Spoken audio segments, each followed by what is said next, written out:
Tuesday morning. I pour my coffee, shuffle over, pull back the curtain, and freeze. My driveway is gone. Fresh concrete curbs poured overnight. Bright, common area no access signs hammered in, and an HOA notice slapped on my garage door. Annexed per Section 12B of the amended CC&Rs. Violators towed at owner's expense.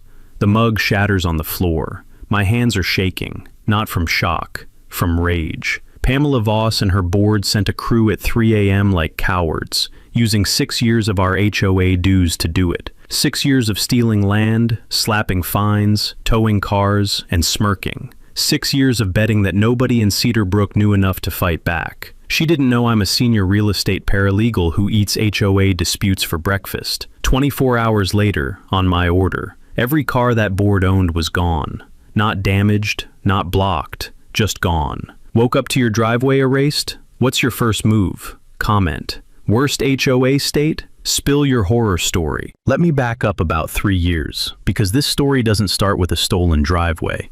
It starts with a moving truck, a golden retriever named Biscuit, and the particular kind of optimism that only hits you when you've just signed the biggest check of your life. My name is Garrett Holloway. I'm 51 years old, semi-retired after 22 years working as a paralegal for a mid-sized real estate firm in Columbus, Ohio. When my wife Denise and I sold our condo in 2021 and relocated to Cedar Brook Estates, a quiet residential community about 40 minutes outside Cincinnati, we thought we were buying peace, mature oak trees lining every street, a neighborhood pool that actually smelled like chlorine instead of whatever municipal mystery soup the public park used. Wide, well-lit driveways. Good bones. We paid $387,000 for a corner lot on Whitmore Lane. Corner lot. That detail matters enormously, and I'll come back to it. The house had a side entry garage and a long driveway that ran parallel to the back edge of the property, cutting along the HOA's decorative green belt. When we moved in, our real estate agent, a decent enough guy named Skip Barlow, pointed at that green belt and said, almost as an afterthought, just FYI, the driveway easement is documented in your title. You're solid. We nodded, signed, and didn't think about it again. The smell of fresh paint and Denise's lavender candles filled every room. Biscuit claimed the backyard within 45 seconds. Life was good. The HOA at Cedar Brook Estates was run, at that time, by a woman named Pamela Voss. If you've ever met a Pamela Voss, and statistically, most of you watching this have met a Pamela Voss in some form, you know exactly what I mean when I say she carried herself like a county commissioner at a neighborhood cookout. Mid-60s, aggressively put together, the kind of person whose reading glasses hung on a beaded chain, and whose smile never quite reached her eyes. She'd been HOA board president for 6 consecutive terms, which, in Cedar Brook, meant she'd been re-elected every 2 years by a margin that, looking back, should have raised a lot more red flags. Pamela's first unfair act came about 4 months after we moved in. Our neighbor 2 houses down, a retired electrician named Dwight Okafor, had parked his work trailer, decommissioned, no longer in use, clearly just in storage, along the edge of his own property for about 2 weeks while he sorted out a storage unit. Pamela had it towed, on a Saturday morning, without a single warning notice. The fine was $400, the tow was $285, and when Dwight appealed to the board, Pamela ran the meeting herself, voted with her 2 appointed cronies, and dismissed the appeal in under 8 minutes. I attended that meeting, sat in the back of the Cedar Brook Community Center, beige carpet, flickering fluorescent bulbs, the faint ghost of someone's reheated lasagna in the air, and watched a man who'd worked 40 years in the trades get bulldozed by a woman who'd never once dirtied her hands. The room smelled like institutional cleaner and low-grade injustice. I introduced myself to Dwight in the parking lot afterward, gave him my background, helped him draft a formal objection letter, citing the HOA's own procedural bylaws, Section 7, which required a minimum 14-day written cure period before fines or enforcement. Pamela dismissed the letter, but Dwight kept it, and I kept a copy. That was the first move on the board. Nobody knew it yet, not even me really, but that night in the parking lot was the first piece of a structure I'd spend the next 2 years quietly assembling. Pamela Voss had been running Cedar Brook Estates like her personal fiefdom for so long, she'd forgotten one fundamental rule of petty power. Eventually, you pick on someone who keeps files. The first real shot across the bow came 14 months after we moved in. November, the kind of cold that gets in under your collar and reminds you winter in Ohio is not a metaphor. I'd hired a local landscaping crew to install a low stone retaining wall along the edge of our driveway. Nothing dramatic, about 18 inches tall, natural limestone, purely functional because the slope along the greenbelt was eroding and dumping silt onto our concrete every time it rained. I'd pulled the county permit. I'd reviewed the HOA's architectural guidelines. The wall was fully compliant. The contractor, a good man named Terrence Webb, who'd been doing this work in the area for 20 years, started on a Monday morning. By Monday afternoon, Pamela Voss was standing at the edge of our property with a clipboard and an expression that suggested she had not slept well and intended to share that misery. "Mr. Holloway," she said, and the way she said it, flat, over-enunciated, made it sound less like a name and more like an accusation. "That wall is not approved." I told her I'd reviewed Section 4 of the architectural guidelines and that the wall met every dimensional and material specification listed. She flipped a page on her clipboard. The board issued an updated architectural addendum in August. Limestone is no longer an approved material in the Greenbelt adjacent zone. I asked to see the addendum. She said it had been mailed to all residents. I told her I'd never received it, which was true. I checked with 4 other neighbors that evening. None of them had received it either. 2 of them didn't even know an addendum existed. You could smell the setup from a mile away, like diesel smoke from Terrence's truck, still sitting in my driveway while we figured out what was happening. Here's the first legal trick the audience can actually use. HOA rule changes are only enforceable if the association can demonstrate proper notice was given to residents, typically defined in the governing documents themselves. Cedarbrook's CC and Rs required that any architectural guideline changes be sent by certified mail or published in the quarterly newsletter and posted on the community bulletin board for 30 days.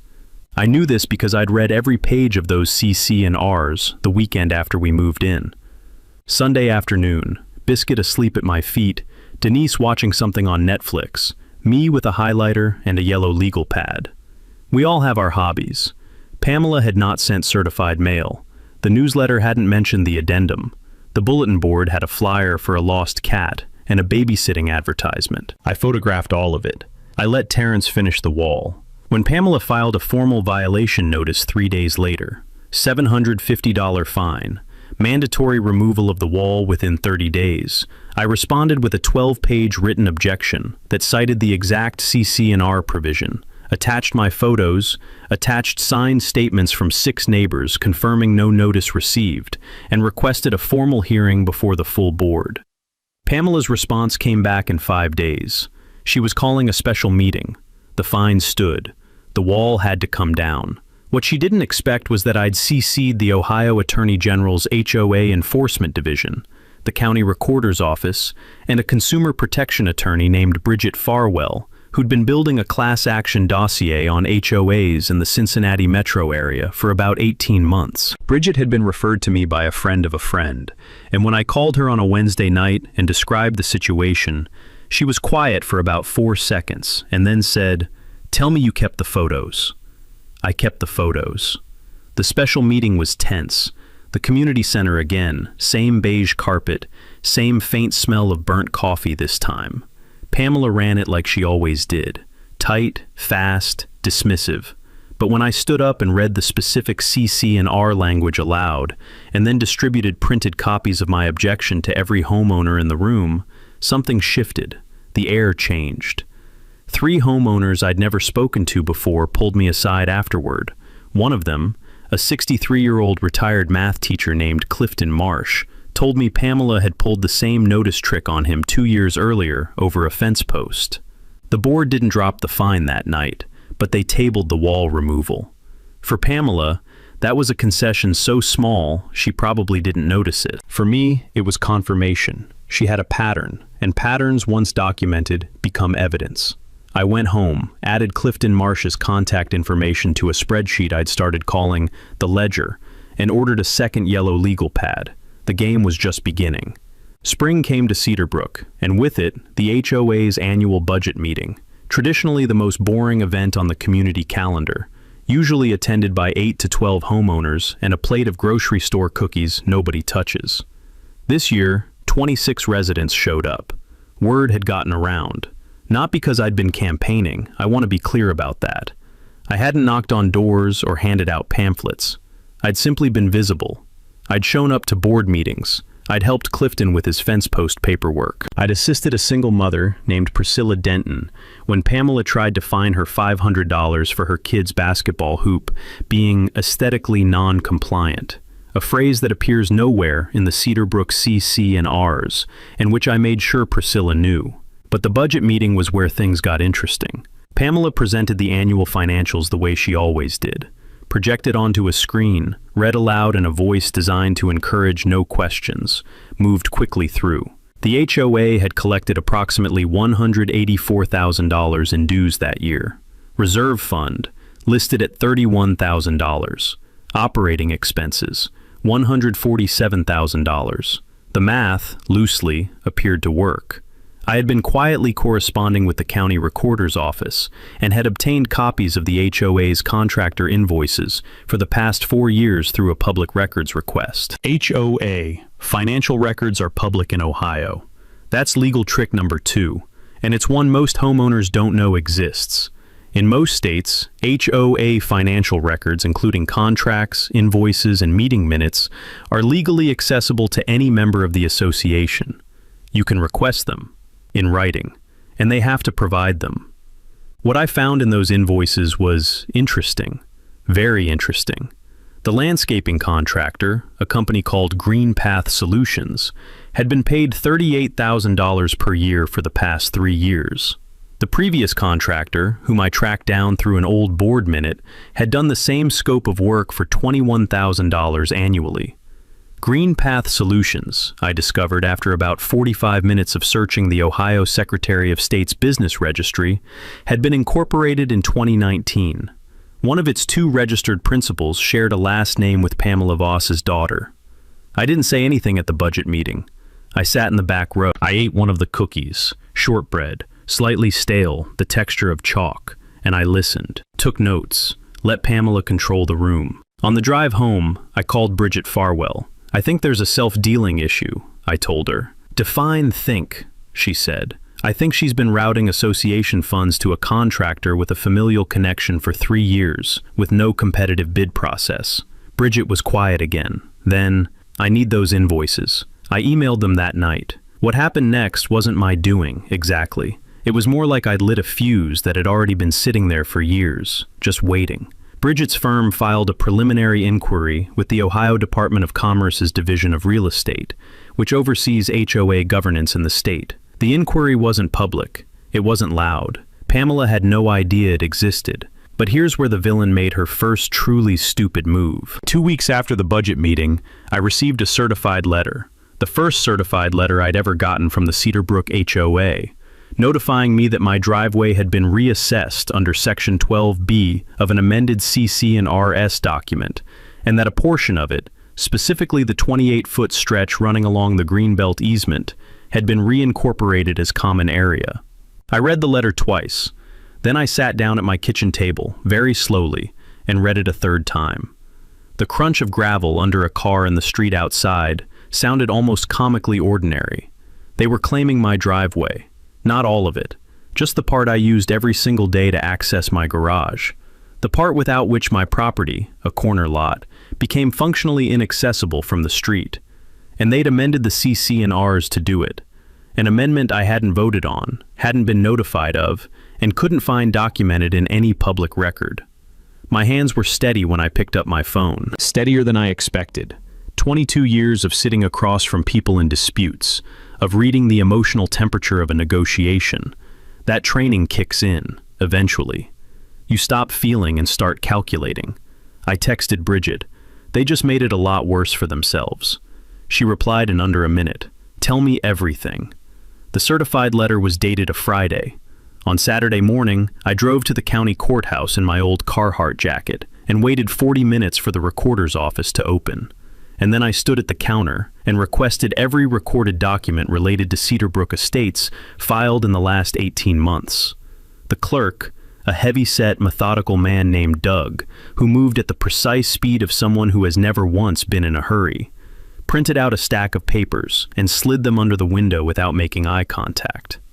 I sat in my truck in the courthouse parking lot, engine running for heat, and read every page. Here's what I found. The CC and RS amendment that claimed my driveway had been recorded with the county 3 weeks before it was sent to residents, which meant it had been filed quietly, without the required homeowner vote. Under Ohio law, and this is consistent across most states, amendments to HOA C, and RS require a supermajority vote of the membership, typically 67%, and must be properly noticed before recording. No vote had been held. No notice had gone out. Pamela had simply had the document drafted, signed it as board president along with her 2 board allies, and filed it. That is not how this works. That is not how any of this works. But here was the subtler problem.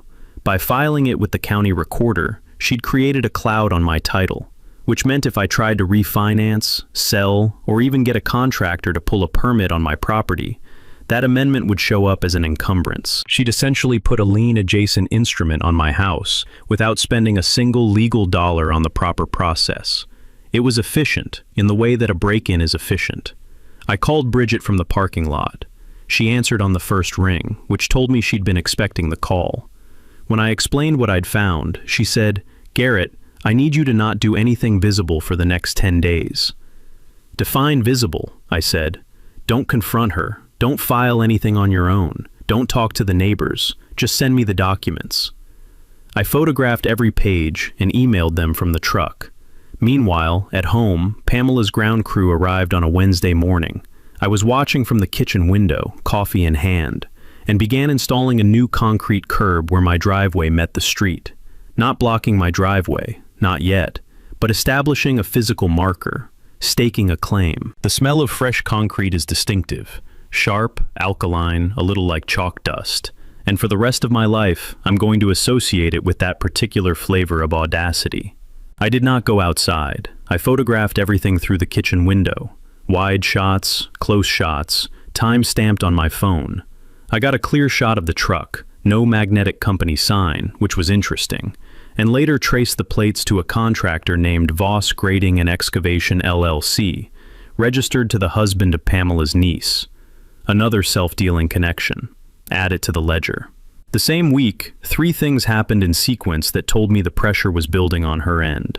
First, Priscilla Denton's new fine, the basketball hoop one, which I'd been helping her contest, was quietly dropped without explanation. Second, Clifton Marsh received a letter saying the board had reconsidered his fence post fine and was refunding his $400. Third, Pamela canceled the monthly open homeowner forum due to scheduling conflicts, something that had never happened in 6 years of her tenure. She was circling the wagons, pulling back from small fights to concentrate resources on the big one, which meant she knew the big one was coming. What Pamela didn't know, couldn't have known, because we'd been careful, was that Bridget Farwell's office had spent those 10 days doing 3 things simultaneously. Filing an emergency motion in the County Common Pleas Court to have the CC and RS amendment voided for procedural deficiency, reaching out to a local television news reporter named Sandra Chu, who covered consumer protection stories and had done a piece on HOA abuses the prior year, and, most importantly, quietly connecting with every homeowner I'd added to the ledger over 18 months. 14 households, 14 separate documented instances of improper fines, procedural violations, or financial irregularities. 14 people who, when asked if they'd be willing to submit signed affidavits, said yes. 12 of them said yes within 24 hours. I printed the affidavit stack at the public library. 41 pages, the warm paper smell of the printer, the satisfying weight of it in my hands, and drove it to Bridget's office on a Thursday afternoon. She flipped through it without reading it, judged the thickness, and set it on her desk. "Good," she said. "Now we build the trap." The trap started with a title search, a proper professional one, the kind my firm used to commission for commercial transactions, not the $30 online summary most homeowners rely on. Bridget's firm hired a title examiner named Ronald Spear, a meticulous semi-retired attorney who'd been doing this work for 31 years and who had the disposition of someone who genuinely loved finding problems in documents. Ronald called me on a Tuesday afternoon. "Mr. Holloway," he said, "I found something you're going to want to sit down for." I was already sitting. I sat down harder. Here was the thing Ronald had found. The original recorded plat for Cedarbrook Estates, filed in 1987 when the development was built, contained a specific easement notation on our corner lot. Specifically, it described a 30-foot owner's access strip running along the greenbelt boundary, designated in perpetuity for the exclusive use of the lot owner. Not an HOA easement, not a shared easement, an owner's exclusive easement, appurtenant to the property, which by definition runs with the land and cannot be extinguished by a subsequent CC and RS amendment. Cannot be extinguished. This is the legal concept of an appurtenant easement, and it's powerful. Once recorded on the original plat by a developer, it attaches to the land itself. A homeowners association cannot override it. A board vote cannot override it. Even a properly executed CC and Rs amendment, which this wasn't, cannot override a plat-level easement without going back to court and demonstrating the easement has been abandoned or is no longer necessary. And abandonment requires explicit, documented non-use over an extended period, not the case when I drive over it literally every day. Pamela's lawyers, whoever they were, had either not pulled the 1987 plat, or they had pulled it and counted on the fact that no homeowner would. Practical takeaway: always pull the original recorded plat for your property, not the HOA map, the county recorder's plat. Easements are recorded there, and they override almost everything that comes after. But Ronald wasn't done. The second thing he found was more personal and more explosive. In 2019, 2 years before we bought our house, the Cedarbrook HOA had received a $60,000 loan from a private lender to fund common area infrastructure improvements. The loan was documented in the recorder's office because it was secured against HOA common area property. The repayment schedule showed the loan should have been retired by 2022. The current balance? Still $47,000 outstanding. And the private lender on the loan? An LLC called Voss Capital Management, which, per the Ohio Secretary of State's registry, was registered to Pamela Voss herself. She had lent her own HOA money at a 9.4% interest rate, nearly double the prevailing rate at the time, and was collecting annual interest payments from the association fund she personally controlled. Payments that came out of the $184,000 in annual dues that every homeowner in Cedarbrook paid, including me. Including Dwight Okafor, whose trailer got towed on a Saturday morning, including Priscilla Denton, whose kids couldn't put a basketball hoop in their own driveway. I stared at the documents for a long time. Outside, a cardinal was making noise in the oak tree by the window. The ordinary world doing its ordinary thing, completely indifferent to the extraordinary moment happening inside my kitchen. This wasn't just petty power anymore. This was fraud. The next 3 weeks were the quietest and most deliberate of the entire story. No confrontations, no letters, no board meetings. On the surface, Garrett Holloway was just a neighbor walking his dog, waving at the mail carrier, living a quiet, retired life in Cedarbrook Estates. Under the surface, it was a different situation entirely. Bridget Farwell's office was running on 3 parallel tracks. The first was the civil case. The emergency motion to void the CC and RS amendment had been accepted by the County Common Pleas Court, and a hearing date had been set for 6 weeks out. The motion cited the procedural deficiency, no homeowner vote, improper notice, as well as the 1987 plat easement, which Ronald Spear had provided an expert affidavit on. The case was, in Bridget's words, about as bulletproof as civil motions get. She said this in the flat tone of a lawyer who has learned not to celebrate until it's over. But even she couldn't entirely suppress the small note of satisfaction. The second track was the financial fraud referral. Bridget had referred the Voss Capital Management loan documentation to the Ohio Division of Real Estate and the State Attorney General's Financial Crimes Unit simultaneously. She'd also forwarded it to Sandra Chu at Channel 7. Sandra was the kind of reporter who had that specific quality you want in a journalist when you're the good guy. She was patient, she was thorough, and she did not go to air until she had it cold. The third track was the one I was personally running, and it was the most satisfying to build. Here's the thing about a corner lot with a side entry garage. The driveway that runs along the green belt is not just convenient. It is the only vehicular access to my garage. Without it, my garage door opens onto a 10-inch strip of landscaping and a decorative boulder. The driveway wasn't a luxury, it was a necessity. And because it was a necessity, because it was structurally integrated into the property's access plan since 1987, the HOA's claim that they could absorb it into common area was, at its core, a taking of property without compensation. In real estate law, there's a concept called inverse condemnation. When a government entity, or, in some jurisdictions, a common interest community effectively deprives you of property use without going through proper condemnation proceedings and paying fair market compensation. It's a technical area, but the core principle is simple. You cannot take my property's utility away without either proper legal authority or fair compensation. Pamela had neither. I filed a separate inverse condemnation claim, small, surgical, designed not to win immediately, but to attach to my property record and complicate any further HOA action. Bridget reviewed the filing. "This makes their title position messy," she said. "They'd have to resolve it before they could record anything else against your property." That was exactly the point. Now for the physical part.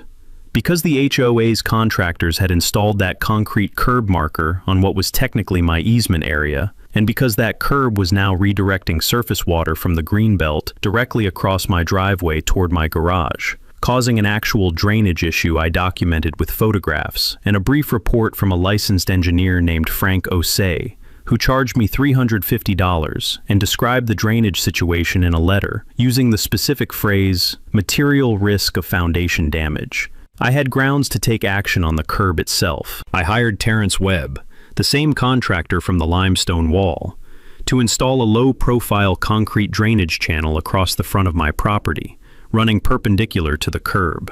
Fully permitted. Fully within the property lines as established by the 1987 plat. Functionally, it diverted the water problem. But it also, and this was the part that mattered, rendered the HOA's decorative curb installation structurally isolated on a small spit of concrete that now had no drainage connection to the street. And I applied for a specific county permit that, once granted, legally classified my driveway approach as a private vehicular access way, which under county ordinance triggered certain protections against obstruction by third parties, including HOAs, including anyone who might decide to, say, park a vehicle in my driveway approach claiming common area rights. Obstruction of a permitted private vehicular access way is subject to immediate tow on owner's order. No further notice required. I got the permit, framed a copy, put it on my desk, because sometimes you have to enjoy the small moments. Clifton Marsh was coordinating the homeowners. 14 households had signed affidavits. 2 of them, including Dwight Okafor, were willing to go on camera with Sandra Chu. Priscilla Denton had been documenting her own experience for months and had a folder that impressed even Bridget. The pieces were aligned. The permits were filed. The court hearing was 6 weeks out. We just had to wait for Pamela to make one more move. She did not disappoint. With 4 weeks to go before the court hearing, Pamela Voss went on offense. The first signal was a letter sent to every homeowner in Cedarbrook, all 89 households, on HOA letterhead, with Pamela's signature at the bottom and the board's official seal embossed in the corner. The letter described an ongoing legal challenge by one homeowner, unnamed but everyone knew, that was threatening the financial stability of the association and the property values of all residents. It characterized the court filing as frivolous and motivated by personal grievances rather than community benefit. It asked homeowners to support the board in defending Cedarbrook's standards and security. I read it at the kitchen table on a Thursday morning. Then I read it again, slower. Then I called Bridget. "She just sent the neighborhood a statement," I said. "I know. 3 people forwarded it to me before 8 a.m. Is it defamatory?" Bridget paused. "Possibly. Depends on how you want to play it. My advice? Let her dig." The second move was more personal. Pamela had apparently been making calls, not official ones, but the soft kind, the kind that happen at the neighborhood pool and over back fences. What she was telling people, based on what came back to me through Clifton, was that Garrett Holloway was difficult, that he'd had issues at his previous residence, and that the stone wall dispute had been the result of him refusing to cooperate with reasonable community standards. She didn't say anything specific enough to be actionable, just enough to create the ambient social fog that isolated people from potential allies. It was a tactic, a recognizable one, and it had almost certainly worked on other people before me. What she didn't account for was that Clifton Marsh was 70 years old, had lived in Cedarbrook for 11 years, and was deeply, constitutionally trusted by his neighbors. When he started quietly countering the narrative, not with a campaign, just with the patient credibility of a man who'd been there long enough to remember everything, the fog started to clear. The third move was the one that surprised me, and not pleasantly. A city inspector showed up at my house on a Monday afternoon. Polite, professional, a young woman named Officer Reyes, not a police officer, a municipal code compliance officer, with a clipboard and a notice. Someone had filed a complaint alleging that my drainage channel installation was improperly permitted and constituted an unauthorized modification of the public right-of-way. I pulled out my permit documentation immediately, right there on the porch. Officer Reyes examined it, made some notes, and said, "Looks like your paperwork's in order. Whoever filed this may not have known about the permit." She was professional about it, but she also let slip, probably shouldn't have, but I appreciated it, that the complaint had been filed by an HOA board officer. I photographed the complaint notice before giving it back, because of course I did. Filing a false or frivolous complaint with a government agency, knowing the underlying permit is valid, can constitute misuse of government process. In some jurisdictions, it triggers civil liability. I added it to the file and notified Bridget. The fourth move was financial. Pamela's board sent me a formal invoice for $3,200. Itemized as legal fees incurred by the association in defending against homeowner litigation, claiming that the HOA's governing documents allowed recovery of legal defense costs from homeowners who initiated suits against the board. Bridget laughed. Actual, genuine laughter, which I'd never heard from her before. "That provision only applies to suits the homeowner loses," she said, "and they haven't won anything. Forward it to me." She responded to the board's attorney with a letter. 4 paragraphs, precise as a scalpel, pointing out the invoicing was legally premature, potentially constituted an attempt to discourage active litigation, and that any further such communications would be incorporated into a separate claim for association harassment. The invoice was withdrawn 4 days later. No explanation. All of these moves, the letter to neighbors, the social whispering campaign, the false code complaint, the premature legal fee invoice, told me one thing with absolute clarity. Pamela Voss was scared. Scared people make mistakes. Scared people in power make loud mistakes. I kept my head down, kept my file organized, and watched the calendar. 3 weeks to the hearing. 2 weeks. 1 week. Biscuit had developed a habit of sitting in the front window in the evenings, watching the street like a furry surveillance camera. I'm convinced he could feel the tension. Dogs know things. The night before the hearing, I made a pot of coffee, laid out every document in chronological order, and slept better than I had in months. The hearing was a Thursday. I wore a suit, charcoal gray, one I hadn't worn since leaving the firm, slightly tight in the shoulders. Denise straightened my tie in the kitchen and said, "Don't get cocky." She knows me. Bridget met me on the courthouse steps. She was carrying 2 litigation bags and a coffee, which she hadn't touched. That's how I knew she was focused. Pamela's side had hired a law firm out of Cincinnati, Kendall, Barr and Associates, 3 attorneys listed on the filing. I recognized the firm name from my paralegal days. Large retainer, hourly billing.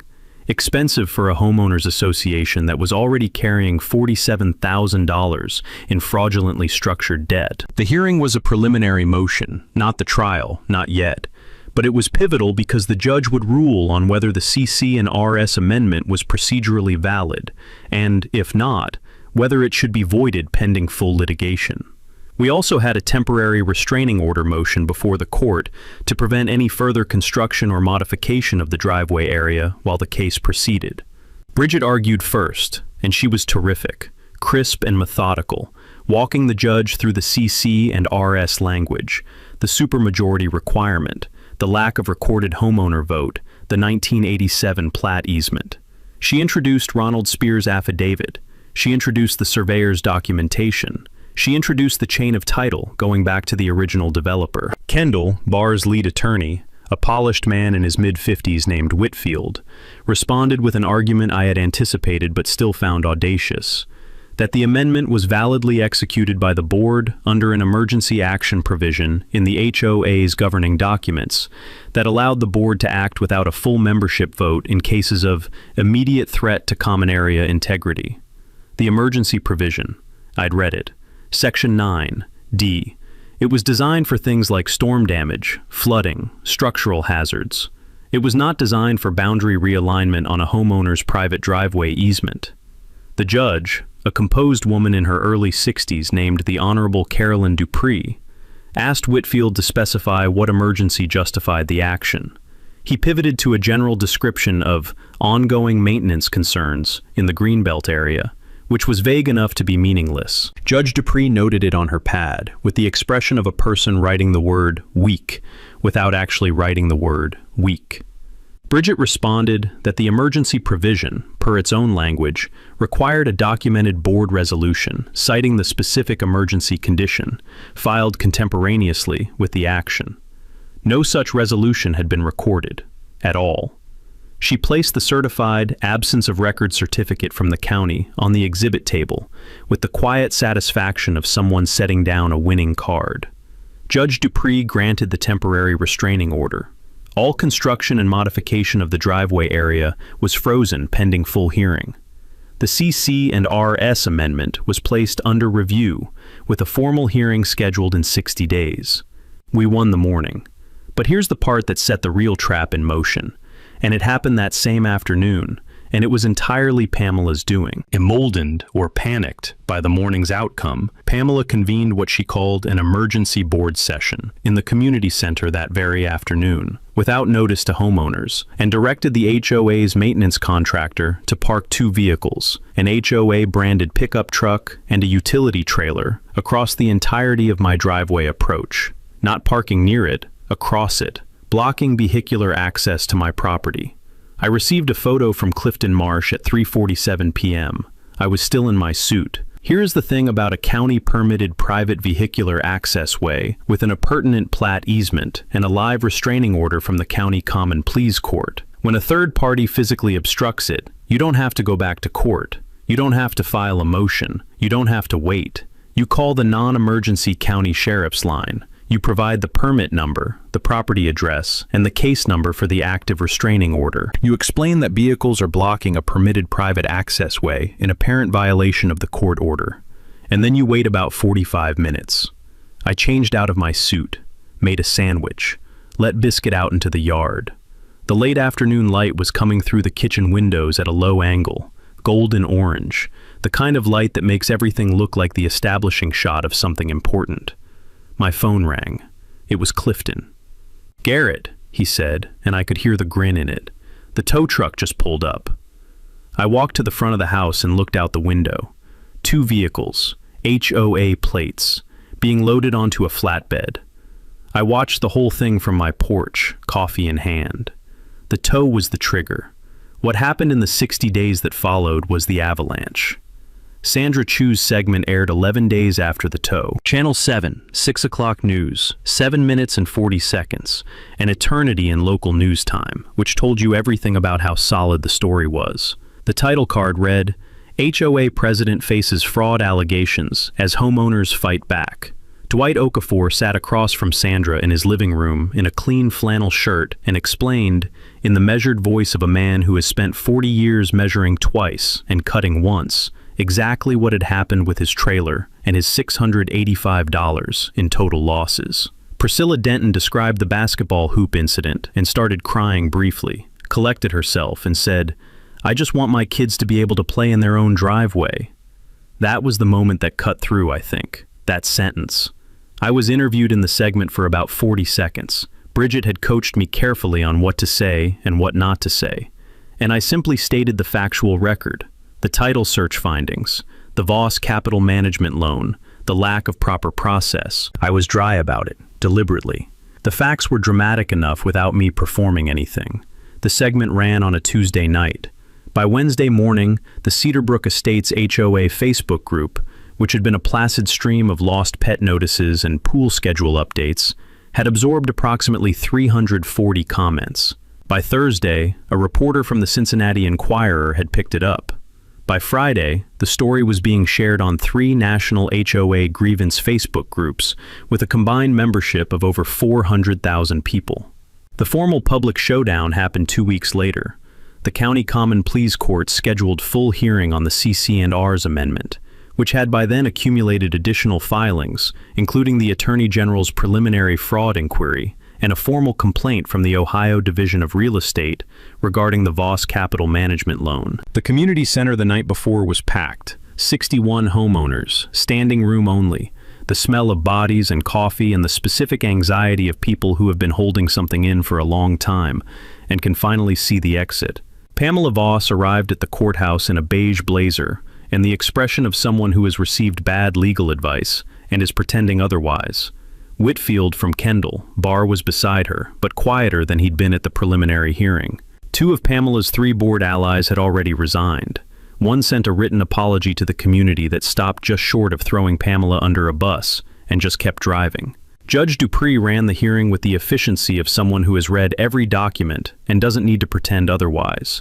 She voided the CC and RS amendment completely, on 2 independent grounds: procedural deficiency and incompatibility with the recorded plat easement. She issued a permanent injunction against any further HOA action regarding my driveway or the Greenbelt easement strip. She ordered the HOA to pay my legal fees under Ohio's fee-shifting statute for frivolous HOA actions, approximately $18,400. Then she did something I hadn't entirely anticipated. She referred the Voss Capital Management loan documentation to the county prosecutor's office for review of potential fraud and breach of fiduciary duty charges. That referral was not announced in advance. Bridget had known it was possible, but hadn't wanted to overpromise. When the judge read it into the record, the courtroom was quiet for about 3 full seconds, the particular silence of a room absorbing information. And then it erupted in the low-grade noise of 60-something people reacting all at once. I sat absolutely still. Pamela stood up, too quickly, and her chair scraped loud on the floor. Whitfield put a hand on her arm. She sat back down. The mic drop moment, though, wasn't the judge's referral. It was what happened outside, on the courthouse steps, 15 minutes after the hearing ended. Sandra Chu was there with a camera. She'd been tipped off, not by me, and she caught Pamela walking out. Asked her a single question. "Ms. Voss, do you have any comment on the court's findings today?" Pamela looked at the camera for a long moment. Then she looked at the small crowd of Cedarbrook homeowners standing behind the camera, at Dwight, at Priscilla, at Clifton with his arms folded and his calm, patient face. She said nothing. She walked to her car, a new model SUV, white, and drove away. The steps were quiet for a second. Then Dwight Okafor, who is not a man given to public display, started to clap, slowly at first, then Clifton, then Priscilla, then the rest of them. I stood there on those courthouse steps in the late morning sun, and, I won't pretend otherwise, I had to look down at my shoes for a second, because some endings are too clean and real to look at directly. Here's what the ledger looked like when it was all closed out. The CC and RS amendment, voided, permanently. My driveway, legally unimpeachable, with a recorded court order to back the 1987 plat easement. The HOA's legal fee obligation to me, paid in full, $18,400, drawn from the HOA reserve fund. Pamela Voss, resigned from the board within 30 days of the hearing. The 2 remaining board allies also resigned. The Voss Capital Management loan situation moved more slowly, as financial fraud matters tend to do. But it moved. The county prosecutor's review, combined with the AG inquiry and the Division of Real Estate complaint, resulted in a formal civil enforcement action filed 6 months after the hearing. I won't go into every detail because the case is still working through the civil process, but the bottom line is this. The HOA negotiated a settlement under which the Voss Capital Management loan was declared void. The interest already paid to Voss Capital was treated as an offset against future HOA obligations, and Pamela Voss agreed, as part of the settlement, to a 10-year bar from serving as an officer or director of any Ohio homeowners association. 10 years. I'll take it. The new HOA board is a genuinely different animal. Clifton Marsh ran for president and won with 78% of homeowner votes, the highest participation in a Cedarbrook board election in its history. Priscilla Denton joined the board as treasurer, which she has approached with the focused energy of someone who spent a year documenting the consequences of financial carelessness. Dwight Okafor declined a board seat, but agreed to chair a newly formed homeowner advisory committee, which meets monthly and requires the board to take public questions before any vote on fines or enforcement. The old landscaping contract with Green Path Solutions, the Voss family connected one, was put out to competitive bid. The new contract came in at $23,500 annually, $17,000 a year back in the reserve fund. That reserve fund is now at $58,000 and growing. I want to be honest about something. Winning this didn't make me feel the way I thought it would. I expected triumph to feel bigger. It mostly felt like relief. Relief and a kind of quiet satisfaction, the sensation of a problem correctly solved, like finding the last piece of a puzzle you've been working on for months and hearing it click into place. Denise said it better than I could. She said, "You didn't do this for us. You did it for Dwight." She's right, probably. The most meaningful part of the resolution, though, came from an unexpected direction. One of the homeowners who'd come forward with an affidavit, a woman named Hazel Trent, retired school teacher, 30 years in Cedarbrook, approached Clifton and me about 3 months after the hearing with an idea. She proposed that a portion of the recouped funds, specifically the $17,000 annual savings from the rebid landscaping contract, be channeled into a community scholarship fund for graduating seniors from the local high school who were pursuing trades or technical certification programs, electricians, HVAC technicians, plumbers, the skilled trades that people like Dwight Okafor had built careers in. The board approved it unanimously at their first meeting. The Cedarbrook Estates Skilled Trades Scholarship. First disbursement, two $2,500 awards in the spring to 2 students. At the small ceremony in the community center, better coffee this time, Priscilla had insisted, Dwight presented the first check. I watched him shake a 17-year-old's hand and say something quietly that made the kid stand up a little straighter. I didn't hear what he said. I didn't need to. That certified letter is what gets me. Pamela didn't knock on Garrett's door, didn't call, didn't even wait for daylight. She stand up crew at 3 a.m., poured fresh concrete over his driveway, and mailed him a letter telling him his was the problem. 6 years of that, 6 years of people getting that letter and deciding the fight wasn't worth it. What she never counted on was someone reading the other documents. The ones from 1987, the original record blast that had his easement locked in before she ever sat in that board chair. The rules she used to take his driveway, those same rules are what put her cars on a flatbed. That's the part I think about, not the tow trucks, not the courtroom, just a man sitting in his kitchen table on a Tuesday night, going through county records, finding the page she'd assumed nobody would ever find. Have you ever actually proved your property original records flat? Not the HOA map, the county recorder blast, because if your association had ever made a move that felt wrong, that document is where I start.